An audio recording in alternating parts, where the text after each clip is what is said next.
1절부터 3절의 말씀을 저와 여러분이 함께 읽겠습니다. 지혜로운 여인은 자기 집을 세우되 미련한 여인은 자기 손으로 그것을 허느니라. 정직하게 행하는 자는 여호와를 경외하여도 패역하게 행하는 자는 여호와를 경멸하느니라. 미련한 자는 교만하여 입으로 매를 자청하고 지혜로운 자의 입술은 자기를 보전하느니라. 아멘. 오늘 본문에 등장하는 두 사람이 있습니다. 지혜로운 사람과 어리석은 그 사람이죠. 각자의 개인적인 삶뿐만 아니라 이제는 그 모습들이 그리고 행동과 말들이 가정까지 확대되는 것을 볼 수가 있습니다. 대표적으로 오늘 14장 1절, 11절 그리고 18절이 그렇게 대조됩니다. 지혜로운 사람은 가정을 바르게 세웁니다. 그러나 미련한 사람은 가정을 무너뜨리고 가정에게 위험을 주는 그런 존재라고 볼 수 있겠습니다. 내용 관찰 1번을 봅니다. 솔로몬은 지혜로운 여인과 미련한 여인의 특징을 각각 어떻게 비교합니까? 지혜로운 여성은 먼저 자기 가정을 생각합니다. 아내로서, 엄마로서, 또 며느리로서 주어진 가정을 잘 세우려고 노력하죠. 집을 세운다는 것은 여러분 가정을 화기애애한 분위기만 만드는 분위기 메이커를 하는 것이 아니라 그것을 넘어서서 날마다 화목한 가정을 유지하기 위해 지혜로운 여성은 그렇게 헌신합니다. 노력하죠. 교회에서도 여성들의 역할이 정말 남성보다 훨씬 큽니다. 이것은 초대교회 성도들도 마찬가지였고 그 교회들이 그랬습니다. 얼마 전에 뉴스에 이런 가사가 나왔어요. 이제 갓 태어난 아이를 보호하고 길러야 되는데 그 여성이 게임하고 PC방에서 노느라고 결국은 아기를 살해하고 유기했다는 그런 뉴스를 본 적이 있습니다. 오늘 본문에서 미련한 여성이 바로 그런 여성이었어요. 남편, 아이, 부모를 전혀 생각하지 않고 가정을 위하지 않습니다. 미련한 여성은 어떨까요? 자기뿐입니다. 자기중심적으로 사는 것이죠. 내용가서 2번을 봅니다.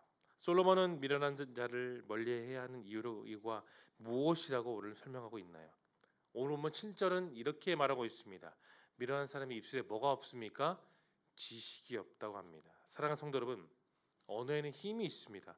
우리는 말로써 다른 사람을 위로할 수 있고 책망할 수 있고 또 때로는 용기를 줄 수 있고 또 때로는 실망을 줄 수도 있는 법이죠.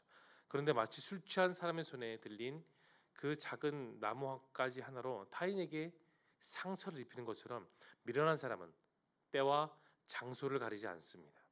무사람에게 말로써 상처를 입히고 아픔을 주죠. 따라서 사람들에게 문제를 해결해주고 도움을 주는 유익한 교훈도 미련한 사람에게 있어서 그것은 절대로 교훈이 되지 못하고 지혜가 되지 못하고 오히려 악용될 수가 있습니다. 그러므로 그리스도인들은 사람들에게 모든 사람들에게 더불어 용기와 위로를 주는 그런 지혜로운 사람이 되어야 될 것입니다. 최선을 다해 말하고 사람을 격려하고 적극적으로 사람을 살리고 가정을 살리며 덕스러운 말을 하는 저와 여러분이 되어야 할 것입니다. 연구와 묵상을 봅니다. 솔로몬은 왜 한 가정의 흥망이 여성에게 달려 있다고 오늘 본문에서 그렇게 설명하고 있나요? 성경을 보면 다양한 여성들이 성경에 등장하죠. 그런데 그 여성들은 딱 두 종류로 분류할 수 있어요. 지혜로운 여성들, 미련한 여성들입니다. 사무엘상 25장을 보면 여러분 다윗의 그 일기 이야기가 나오죠. 거긴 마온 사람 나발이 등장합니다. 그 나발은 한때 그의 아내였던 아주 현명한 여인 누구 있습니까? 아비가일이 있었죠. 나발은 바란 광야에서 정말 아주 잘 나가는 부자였습니다. 그런데 과거에 그가 정말 어려움이 있었죠. 그 어려움이 있었을 때 다윗을 통해 어려움을 극복한 적이 있었습니다. 다윗은 그때 사울에게 쫓기는 신세였죠. 매우 영적으로도 또 육적으로도 아주 힘든 상태가 바로 그 다윗의 상태였습니다. 그런 상황 속에 그는 나발을 만났죠. 그래서 나발에게 먹을 것과 도움을 요청했지만 그는 차갑게 외면했습니다. 아주 무례하게 거절했죠. 그는 나발은 욕심만 가득한 사람이었습니다. 그러나 그의 아내 아비가일은 남편과 완전히 성품이 달랐어요. 하나님의 종 다윗의 편에서 믿음의 눈으로 모든 상황을 내다보았죠. 아주 지혜롭고 현명한 여인이었습니다. 감정적으로 욱해서 칼을 들어 나발과 주변 사람들을 죽일 뻔한 그 다윗을 위로했죠.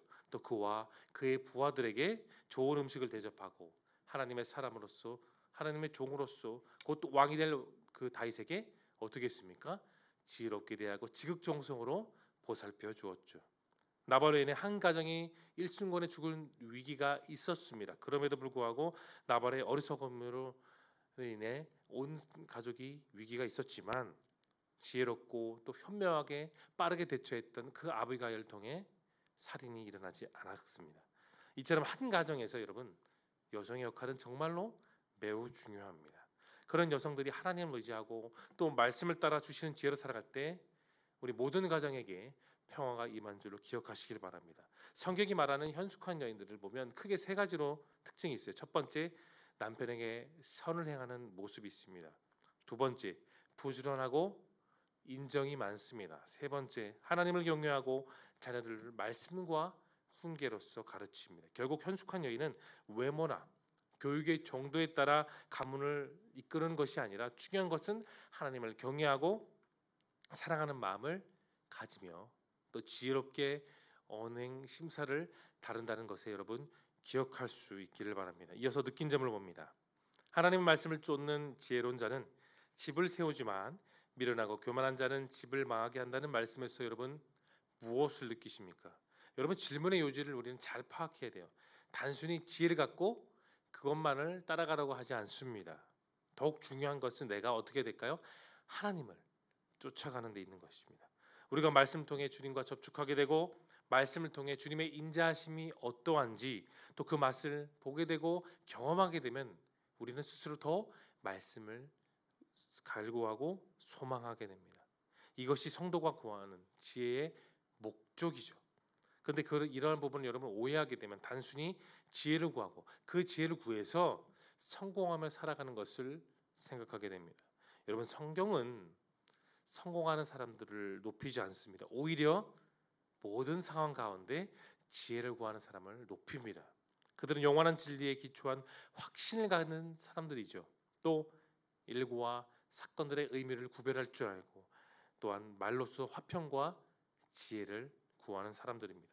우리가 가장 추구해야 되는 것이 바로 오늘 본문 핵심인 지혜입니다.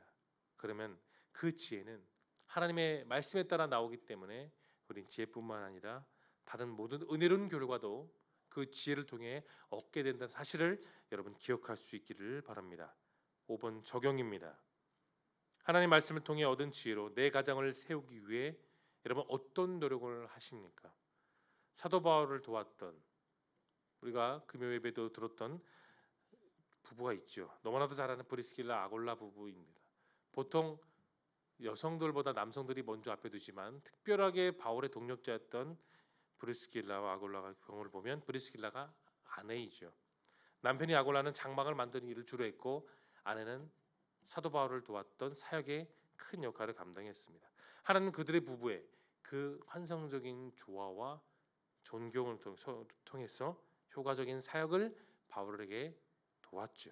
부부의 조화를 통해 하나님은 일하셨습니다.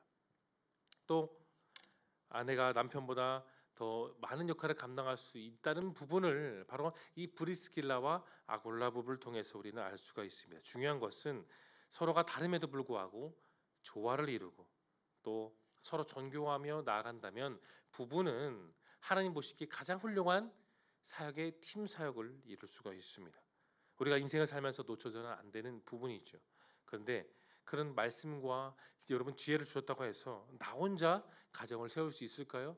아내 혼자 또는 남편 혼자 가정은 절대로 세울 수가 없습니다. 그래서 하나님은 남편과 아내를 통해 가정을 세울 수 있도록 허락해 주셨습니다.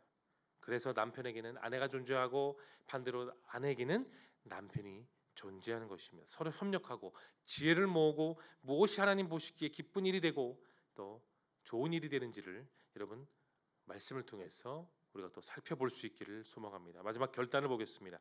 미련함과 어리석음을 버리고 지혜로운 자가 되기 위해 무엇을 실천하시겠습니까? 오늘 우리가 사는 이 시대를 이끌어 정보화 시대 또는 지식화 시대라고 여전히 불려주고 있습니다. 컴퓨터 클릭 한 번으로 핸드폰의 터치 몇 번으로 우리는 다양한 지식과 정보를 쉽게 볼 수가 있어요. 지식과 정보에 관한 과거의 우리 믿음의 선배들에 비해서 우리는 정말 많은 지식의 분량을 소유하며 살고 있습니다. 그런데 여러분 이런 시대가 우리들의 미래를 행복하게 한다고 보장하지 못하는 이유가 무엇일까요? 우리는 지식을 넘어 말씀에서 주시는 지혜를 얻고 살아가야 됩니다. 지혜는 지식을 한계를 넘어서는 부분입니다. 지혜는 하나님이 우리에게 주시는 분별력이고 또 판단력입니다. 지식만을 가지고는 우리가 이 세상을 살면서 무엇이 옳고 무엇이 그른지를 완벽하게 볼 수가 없습니다. 지식을 넘어 하나님께서 주신 말씀을 통한 지혜를 오늘도 충만히 얻을 수 있기를 바랍니다.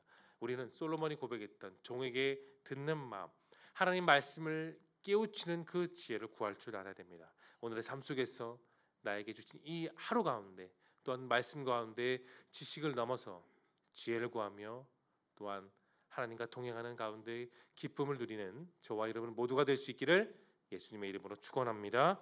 이제